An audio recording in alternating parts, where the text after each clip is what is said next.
Well, pagpapatuloy natin ang ating mini series doon sa Ephesians, yung may kinalaman sa putting on the old self and putting on the new self.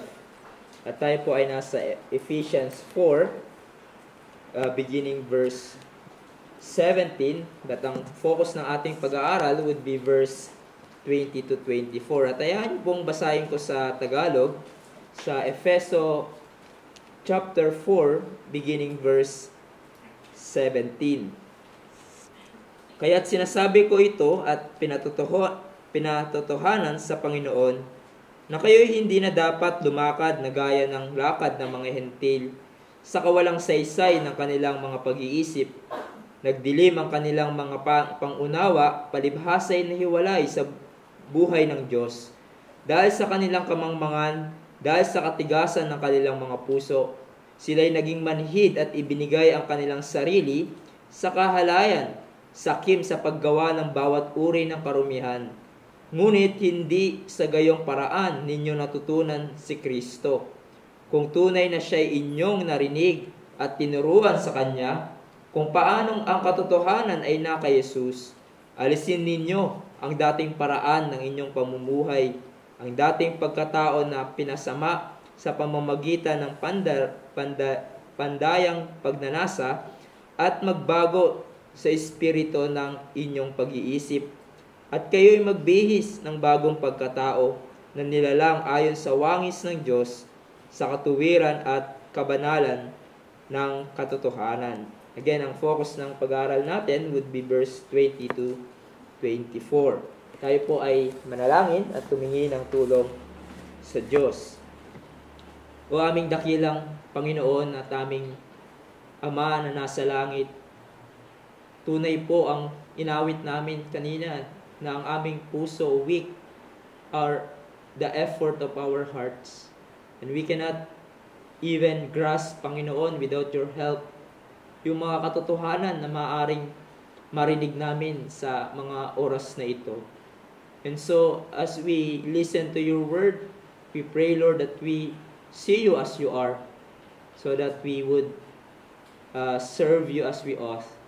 Salamat po, Panginoon, sa paalala sa amin mula sa aming inawit kanina. Kaya tulungan niyo po kami, Panginoon, na muling magkaroon ng sigla ng buhay, Panginoon, ng kalakasan sa pakikinig ng inyong salita. Alam namin na ito rin ang mga panahon, mga oras, Lord, kung saan maaaring magkaroon kami ng struggle physically sa aming pag-iisip.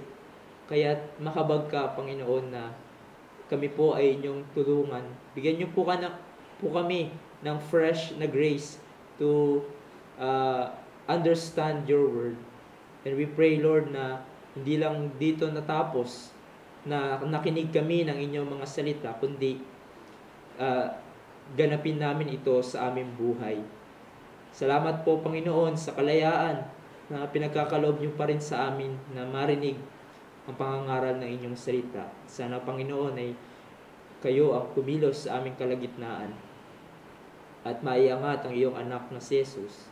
In His name we pray. Amen. In our continuous study in this book of Ephesians chapter 4, we have seen something of the former life or the old self of the believers in Ephesus in verses 17 to 19. Nakita natin ang description ng old self, if you still remember, yung dating paraan ng ating pamumuhay noong hindi pa natin nasusumpungan ang biyaya ng Diyos sa kaligtasan. We were once futile in mind, we were once ignorant of the truth, and had hardened hearts. At nakita din natin ang resulta ng ganitong klaseng pamumuhay in verse 19. They have become callous and have been given themselves up to sensuality, greedy to practice every kind of purity. And this description na binanggit ni Pablo ay totoo sa bawat walang relasyon kay Jesus. Sa mga nananatili na hindi nagsusuko ng kanilang buhay kay Jesus. Ngunit kung ikaw ay mananampalataya, kung ikaw ay tunay na nakasumpong ng biyaya sa kaligtasan, this is your old self. This is your life before Christ. Ito ang kinalalagyan natin noon. Ito ang dating paraan ng ating pamumuhay. But something happened to us when we came to know Christ. We became a new creation. Tulad ng sinabi sa 2 Corinthians 5:17, therefore, if anyone is in Christ, he is a new creation. The old has passed away. Behold, the new has come. After Apostle Paul describing to us the old ways of life, he will now discuss the ways of new life. Opposite sa dating paraan ng pamumuhay natin, ipapaliwanag sa atin ni Pablo in verses 20 to 24, who are we now in Christ? Ano na ang kalagayan natin ngayon bilang mga taong na-regenerate, bilang mga taong binago ng Diyos? At kung tunay mo nakilala si Jesus, if you truly learn Christ as the language of Paul, or you have entered in the school of Christ, as it were, what is now your identity? What is now your uniform? Ano na ngayon ang pagkakakilanlan mo bilang isang mananampalataya na nakatanggap ng buhay at naturuan ng katotohanan patungkol kay Jesus? So there are two headings again that we will consider from this text. First, the contrast of learning Christ, and secondly, the constant reality of learning Christ. So first of all, yung contrast of learning Christ. Sinabi sa verse 20, but this is not the way you learn Christ, assuming that you have heard about Him and were taught in Him as the truth in Jesus. Now, pagkatapos nabanggitin ni Pablo ang pamumuhay ng mga Hentil, Gentiles represents all unbelieving and ungodly people, ay nakita natin na futile sila in mind at wala silang hiya pagdating sa paggawa ng kasalanan. Ibinigay nila ang kanilang sarili sa kahalayan at sakim sa paggawa ng bawat uri ng kalurumihan, at sila ay nag-e-enjoy sa kasalanan na kanilang ginagawa. Sinabi ni Pablo na ito ang buhay ng walang relasyon sa Diyos. Ito ang buhay ng mga taong walang Jesus sa kanilang buhay, o the unregenerate people, the world's system. But for you believers, napaka-strong ng language na ginamit. But you are different. This is not the way you learn Christ. Yung salita pong learn Christ, it is a simple way of saying, this is not how you came to have a relationship with Jesus. Hindi ganito kung paano kayo naligtas. This word learn Christ, hindi lamang ito tumutukoy sa accumulated knowledge, but coming to know Christ, entering into personal relationship with Jesus. Because to learn Christ or to come to know Christ is to be saved. So sa ating kaligtasan, hindi lamang natin natutunan ang mga impormasyon patungkol kay Jesus. Di ba? Maaari na marami kang alam kay Jesus pero hindi ka ligtas. Di ba? Ang demonyo madaming alam, ngunit hindi sila ligtas. Bagkos ang nangyari sa atin, nagkaroon tayo ng relationship talaga kay Jesus through faith in Him. Sabi ni Jesus sa kanyang high priestly prayer in John 17:3, and this is eternal life, that they know you, the only true God, and Jesus Christ whom you have sent. So you see, to know Christ is eternal life. To learn Christ is to be saved.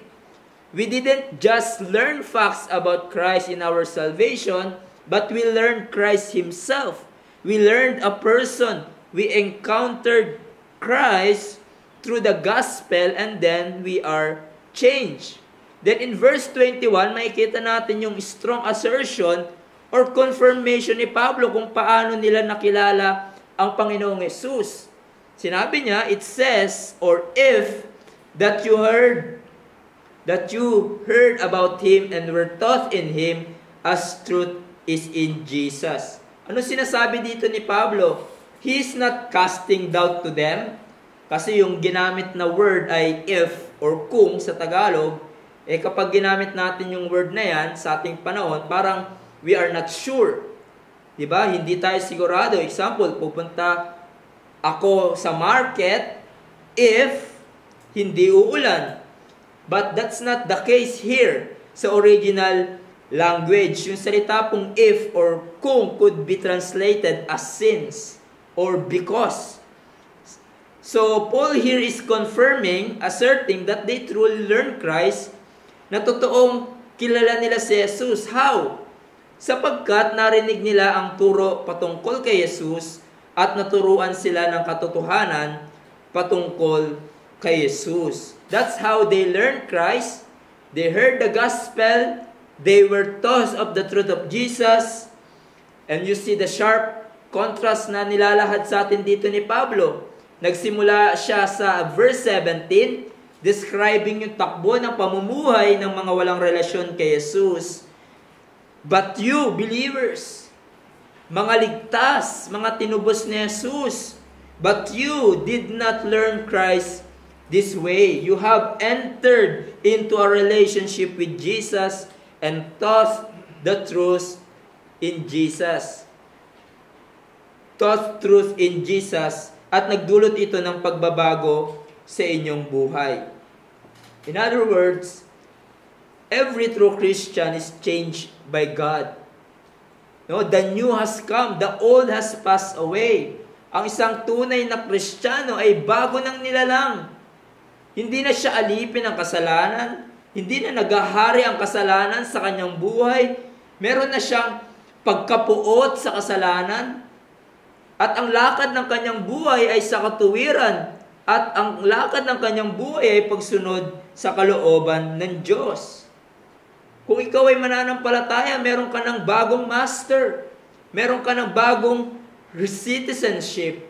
Meron ka ng bagong desire. At iyon ay ang sundin ang kalooban ng Diyos. Ang isang Kristiyano ay kakaiba. Different. Salungat na siya sa takbo ng sanlibutang ito. He is no longer futile in mind. He is no longer ignorant of the truth. And his heart is not hardened. Rather, his heart is now responsive to God. Kaya nga kung may nagsasabi na siya ay Kristiyano o mananampalataya at ang buhay niya ay walang pagbabago, walang pagkapuot sa kasalanan, walang hangarin na sundin ang salita ng Diyos, walang nakikitang paglakad o pamumuhay sa kabanalan, questionable ang pagiging Kristiyano niya. Baka hindi niya talaga siya tunay na laligtas. No, ang nagbago lang sa kanya, umaattend na siya ng church tuwing Sunday, but the rest of the week, he talks like the world, he thinks like the world. It's hypocrisy na sabihin mong mananampalataya ka, ngunit ang takbo ng buhay mo, ganun pa rin katulad ng dati. Dinadaya mo yung sarili, whether you are deceived or being deceived. I remember yung encounter ni Charles Spurgeon sa isang lasenggo. Ang sabi ng laseng, nakausap ni Spurgeon, sabi niya kay Spurgeon, Spurgeon, I am one of your converts. Then sabi ni Spurgeon, alam ko, isa ka sa mga convert ko. Dahil kung convert ka ng Panginoon, hindi ganyan ang buhay mo. Ang punto lang sa pangyayari na yun, kung tunay kang ligtas, convert ng Panginoon, binago ng Diyos at nakakilala sa Panginoon, your life is different from the rest of the world. Dahil sa ginawa ni Jesus, you are changed and being changed. And one of the marks of a true believer is obedience and godly life. By what means? Sa paanong paraan magdulot ng tunay na pagbabago sa buhay ng isang makasalanan? It is by the teaching about Christ. Teaching about salvation, the truth of salvation. Sinabi ni James Boyce, the only true transforming power that has ever come into the world is that of the person and teaching of Jesus Christ. And the only true and lasting changes that ever takes place in an individual life takes place through believing in and learning from Christ. Napaka-encouraging nito sa atin, mga kapatid. Kaya isang encouragement sa atin, huwag tayong manghinawa sa pagtuturo patungkol kay Jesus. Sa pag-alam sa katotohanan patungkol kay Jesus. Because teachings of Jesus can bring transformation. Not only to the unbelievers, but not only to unbelievers for their salvation, but also to us. The truths of Christ will bring transformation, renewal sa isang buhay ng isang mananampalataya. The more you know Christ, the more you will love Him. The more you know Christ, you will serve Him more and adore Him more. Kaya sa ating iglesia, maging sa individual nating buhay, central dapat yung truth. Central dapat yung pag-alam natin sa salita ng Diyos. Kung hayaan mong hindi lumago sa iyong buhay ang pag-aaral at pag-alam ng katotohanan, tanggalin mo yan sa iyong buhay, it will make you spiritually malnourished. At nakakalungkot that so many Christians, so-called churches today, ang liit ng pagpapahalaga sa preaching of the Word every Sunday. Mas madami pa yung time sa music, sa drama, sa skit, kaysa sa salita ng Diyos. What are yung worship na nagtatatalon, and then pagdating sa preaching, pagod na yung mga tao, 30 minutes na lang ipipreach. Mas focus sila sa mga magpapahay sa tao emotionally kaysa sa pag-aaral ng salita ng Diyos. And that's very sad. Dahil tinatanggal nila yung pinaka-source, yung pinaka-catalyst ng kanilang spiritual growth. Kung nais natin ng spiritual renewal, ng growth spiritually, central dapat yung pakikinig at pag-aaral ng salita ng Diyos sa ating buhay. There's no spiritual growth and revival when the Word of God is absent. When the Word of Christ is absent. At ang encouragement sa atin, tayo na mga nagtuturo ng salita ng Diyos, the Word of God, the Gospel has transforming power. Here is the power of God unto salvation. At ang effect nito sa buhay ng isang tao, bata man o matanda, ay magpasawalang hanggan. It has a lasting effect. If by the power of the Spirit, yung salita ng Diyos sa mga tao na tinuturuan natin ay makapangyarihang kumilos, it has an eternal effect. Kaya hindi tayo dapat manghinawa. And so if you have an opportunity or you are involved in a teaching ministry, in your home, in your workplace, to your friends, in this church, don't shy away sa pagtuturo ng salita ng Diyos because it is the means of transforming power. But that leads us to our last heading, the constant reality of learning Christ. Sinabi sa verse natin, but this is not the way you learn Christ, assuming that you have heard about Him and were taught in Him as the truth is in Jesus, to put off your old self, which belongs to your former manner of life and is corrupt through deceitful desires, and to be renewed in the spirit of your minds, and to put on the new self, created after the likeness of God in true righteousness and holiness. So if you truly learn Christ, kung tunay mong natutunan si Jesus, what does it looks like? Ano ang realidad na makikita sa iyo kung tunay mo nakilala si Jesus? What is the constant realities for those who learn Christ? Merong tatlong bagay. Una, putting your old self na natutunan na natin, renewed in mind. Thirdly, putting on the new self. Now, marahil, masasabi nyo sa pagbabasa nyo ng verses 22 to 24, okay, I have learned Christ, nakilala ko na si Jesus, at ang dapat kong gawin, ang inutos sa verse 22 to 24 ay, put off my old self, renew my mind, and put on the new self. Pero, itong tatlong aking binanggit, in the original language, they are not imperatives. Hindi sila utos. These are not commands that you must do, but it is in indicatives. In other words, realidad siya na nangyari sa iyo. Nangyari siya sa iyong buhay nung nakilala mo si Jesus.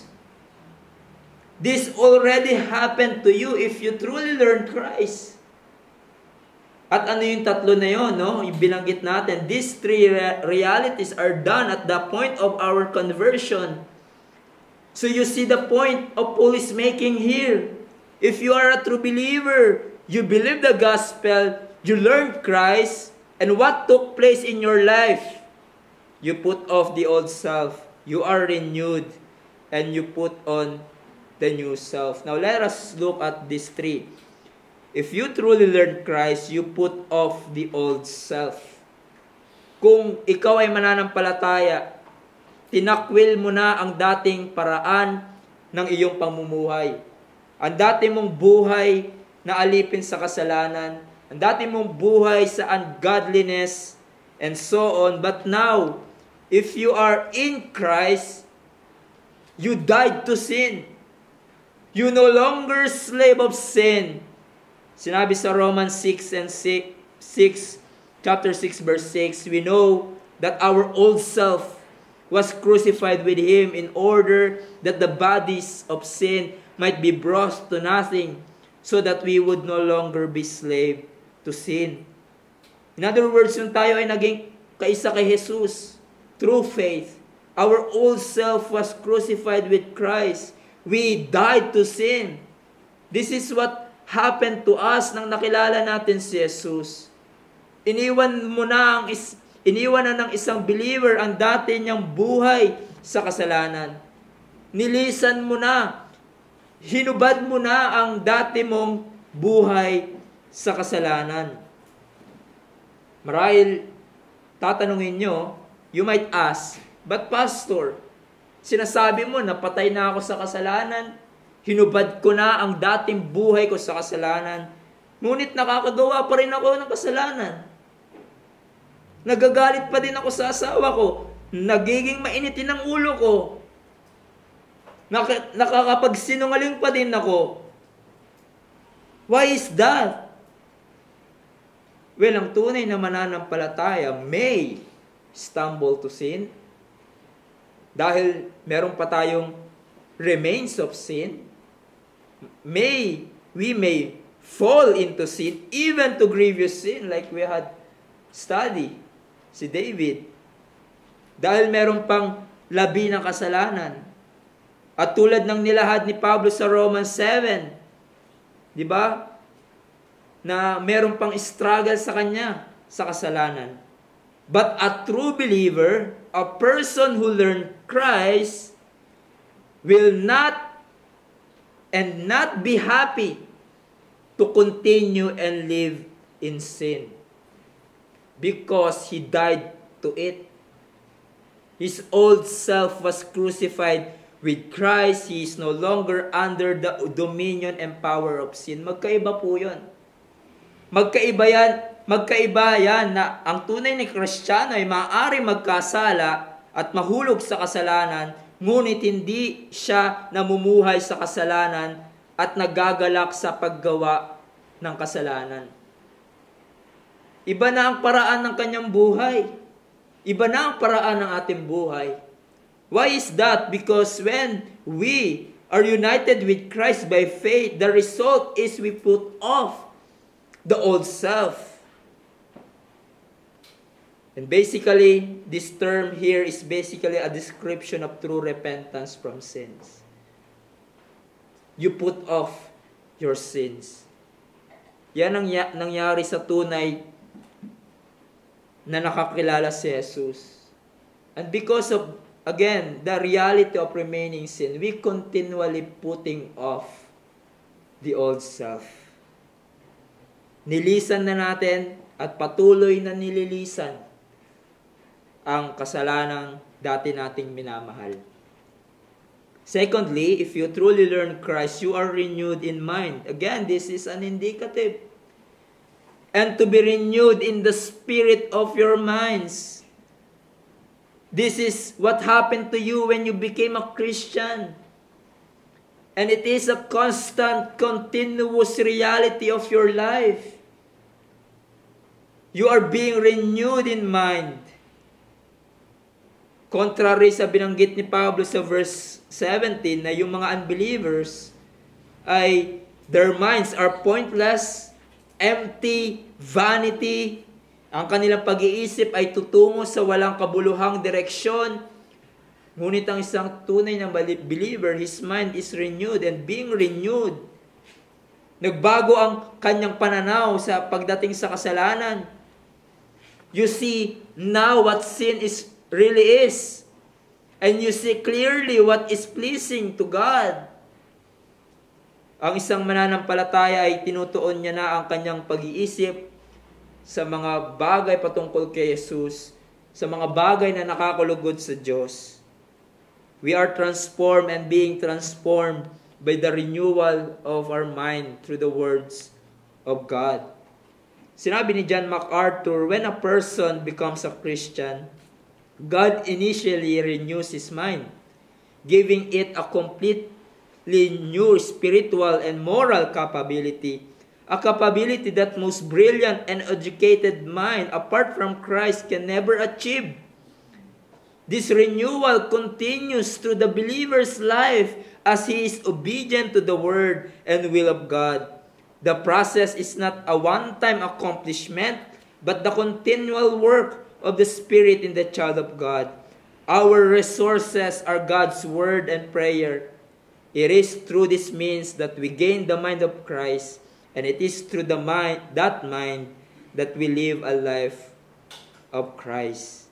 So mga mananampalataya, ito yung nangyari sa ating conversion. Our minds are renewed. The blindness has been removed. Nakita mo na yung pagiging makasalanan sa pamamagitan ng liwanag ng Ebanghelyo. Nakita mo na ang pangangailangan ng tagapagligtas. Hindi ka na ignorant of the truth, but you are renewed in mind. And this renewal continues in the believer's life. At mangyayari yun kung ginagamit natin yung means of grace na pinagkaloob sa atin ng Diyos. Yung power, yung salita ng Diyos, yung fellowship, the ordinances, the prayer, those are means to continually renew our minds, being transformed by the renewal of our mind. That by testing, sinabi ni Paul, you may discern what is pleasing to God and acceptable and perfect. But then lastly, if you truly learn Christ, what happened to you is you put on the new self. Sabi doon, and to put on the new self, created after the likeness of God in true righteousness and holiness. So, ang isang mananampalataya sa kanyang pagkakilala kay Jesus, siya ay binago ng Diyos. He or she is remade or recreated. Dahil nung hindi pa tayo mananampalataya, nung nahulog ang ating unang magulang, si Adan at Eva, sa kasalanan, We know na sila ay nilikha sa wangis ng Diyos. Men are created in God's image. In shorter catechism question, sabi doon, how did God created man? Answer, God created man, male and female, after His own image, in knowledge, righteousness, and holiness, with dominion over the creatures. Ngunit anong nangyari nang mahulog ang tao sa kasalanan? The image has been distorted. Pumasok ang kasalanan at tayo ay hindi na matuwid. Hindi na tayo banal. We are now born of sin at nagkaroon na ng kamatayan. Yun yung nangyari sa tao, yung kinalagyan ng tao nung siya ay nahulog sa kasalanan. Ngunit ano yung magandang balita? Ang Diyos gumawa ng paraan. Sinugo niya ang kanyang buktong na anak na si Jesus, born of a virgin, born under the law, upang tubusin those under the law, those yung mga nasa kasalanan, to redeem us from sins, para ma-restore ang imahe natin by the Spirit, to restore us to become like our Lord Jesus Christ. We are born again, we are created after the likeness of God in true holiness and righteousness. That's why, masasabi ni Pablo, we are new. Bago na tayong nilalang dahil ang pagkatao natin, ang puso natin ay hindi na sa kasalanan. We died to sin, and in our conversion, we are made alive. We are raised to new life. At ito ay buhay, ang life na ito ay buhay na sa kabanalan at sa katuwiran.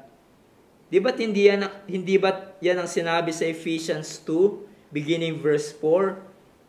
But God, being rich in mercy, because of the great love which He loved us, even when we were dead in our trespasses, made us alive together with Christ. By grace you have been saved, and raised us up with Him, and seated us with Him in heavenly places in Christ Jesus, so that in the coming ages He might show the immeasurable riches of His grace in kindness towards us in Christ Jesus. For by grace you have been saved. This is not your own. It is the gift of God, not a result of works, so that no one may boast. So sinasabi ni Pablo, kung tunay kang mananampalataya, if you truly learn Christ, inalis mo na ang dating paraan ng pamumuhay. Pamumuhay sa kasalanan at karumihan. At ngayon ay nagbihis ka na sa katuwiran at kabanalan.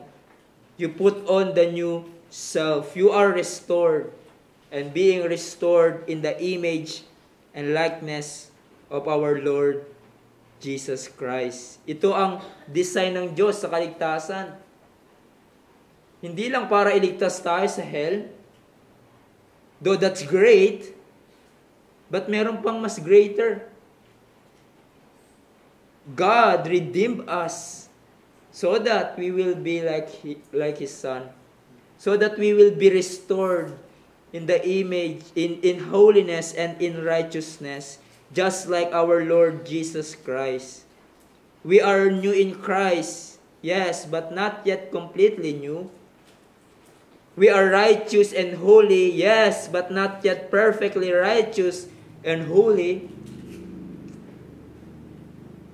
But one day we will be perfect and righteous and holy. Yun yung direksyon ng ating buhay. We know that when He appears, sinabi ni John, we shall be like Him because we shall see Him as He is. And everyone who thus hopes in Him purifies himself as He is pure.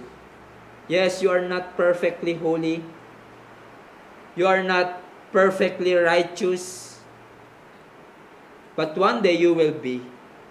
And we are still in the process na tinatawag na sanctification. Tayo ay pinapabanal ng Diyos until we arrive in glory and be perfectly holy and righteous. You know, brethren, understanding these realities na binanggit ni Pablo are essentials in order for us to know how to live as Christians in this evil world. Napaka-essential nito. Paul here took us back to our identity in Christ. Ano ka na ba ngayon bilang isang Kristiyano? You are new man. At malaki ang pagkakaiba ng isang mananampalataya sa hindi mananampalataya. Malaki ang pagkakaiba ng isang taong tinubos sa kasalanan at taong namumuhay sa kasalanan. Paul drew that line sa ating passage today. Pinakita niya sa atin that this is the way ng taong hiwalay kay Jesus. But you believers, you are new, you are different. Because of what God has done. And so, brethren, kung tunay mo nakilala si Jesus, kung tunay kang united in Christ in the bond of faith, these are the blessings and the realities that happen in your conversion. Ito na yung realidad sa buhay mo ngayon. Ito ang kilos ng Diyos sa buhay mo through the preaching of the gospel. You put off the old self. You are being renewed in your mind. And you have put on the new self created after the likeness of God in true righteousness and holiness. And nawa, ang katotohanan na ito ay magbigay sa atin ng sigla na umusad sa kabanalan. Hindi tayo pinabayaan ng Diyos. Hindi niya tayo pinabayaan sa ating buhay Kristiyano. In fact, sinabi ni Pedro, di ba, na lahat ng kinakailangan natin to live a godly life ay pinagkaloob na sa atin. Nawa magbigay sa atin ng encouragement ito na magpatuloy tayong lumakad sa kabanalan sa buhay na ito, being holy as He is holy, being zealous to use the means of grace that God has given to us. Yung Kanyang salita, the teachings of Christ, in order for us to grow in grace and knowledge of our Savior, in order for us to be conformed in the image and likeness of our Lord Jesus Christ. I just want to remind you, ito ang ating duty, mga kapatid. Because of our new life, because of our new nature, we are therefore called to live correspondingly new lifestyle.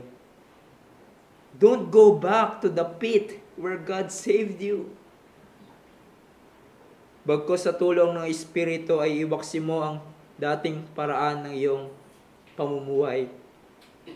As one writer says, the continuing need of the Christian life is to keep discarding and burning the remnants of the old sinful clothing. Do not go on presenting the members of your body to sin. Sabi ni Paul, do not presenting the members of your body to sin as instruments of righteousness. But Paul pleads to us, present yourselves to God as those alive from the dead, and your members as instruments of righteousness. Ipamuhay mo kung sino ka. Bilang isang niligtas ng Panginoon mula sa kasalanan. At para sa iyo na nagpapayag na ikaw ay mananampalataya, ngunit ang buhay mo ay taliwas sa inyong pinapahayag na pananampalataya kay Jesus, I challenge you this, test yourself. Huwag mong dayain ang iyong sarili na sinasabi mong believer ka, pero hindi tugma ang iyong buhay sa sinasabi mong pananampalataya kay Jesus.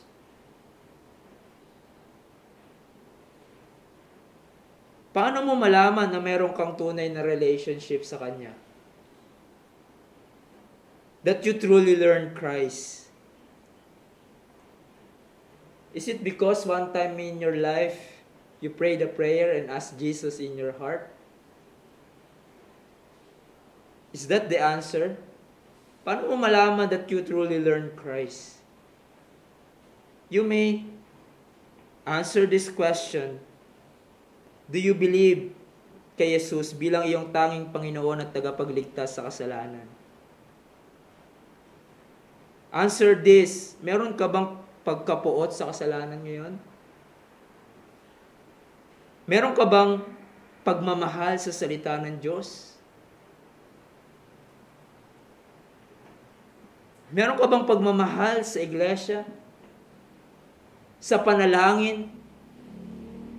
Meron bang patuloy na pagsisisi sa iyong nagawang kasalanan? At pagtitiwala kay Jesus? Meron ka bang pagmamahal sa mga bagay na minamahal ng Diyos? At pagkamuhi sa kinamumuhian ng Diyos? If those are absent in your life, kahit anong pagpapahayag mo ng pananampalataya kay Jesus, those faith is fake. And so I challenge you, kung sinasabi mong mananampalataya ka, is this true in your life? Test yourself if you are in the faith. Tayo ay manalangin. O aming dakilang Diyos, salamat for reminding us of our new identity in Christ. Sadly, Lord, because of the remaining sins living in us, we often forget that we are a new man and woman changed by the power of God. Salamat, Lord, for this constant reminder for us na ang buhay namin kay Jesus sa kaligtasan na ipinagkaloob niya sa amin ay nagkaroon kami ng bagong master, ng bagong buhay, hindi na sa buhay sa kasalanan at sa kapangyarihan ng kasalanan. Papasalamat po kami, O Diyos, dahil alam namin na kami man din ay may hina, may pagkakataon, O Diyos, na tila ba na-overcome muli kami ng kasalanan. Papasalamat po kami, O Diyos, dahil pinagkalooban niyo kami ng provision, and that is repentance, upang malinis kami muli sa aming pagkakasala. Salamat, Panginoon, sa paalala sa amin na totally different ang isang mananampalataya. Hindi na siya masaya sa kasalanan. Hindi na kami, Panginoon, nag-e-enjoy sa kasalanan. Because the moment, Lord, we sin against you, sana din po maalala namin ay ito ay bagay na hindi kalugod-lugod sa inyong harapan. Tulungan niyo po kami, O Diyos, bilang iglesia na lumakad ng naaayon sa inyong kalooban. Sana, Panginoon, ay patuloy kami na umasa sa inyong biyaya sa aming paglakad sa buhay na ito. Left to ourselves, Lord, we will grope in darkness. Left to ourselves, we might continually stumble, Panginoon, sa mga kasalanan na pinagsisihan na namin. Kaya, salamat, Lord, sa buhay na pinagkaloob niyo po sa amin. That we can and we are able to fight against sin, to overcome the remains of sin by the help and the power of the Spirit living in us. Salamat po, O Diyos, for reminding us of our identity in Christ. In His name we pray.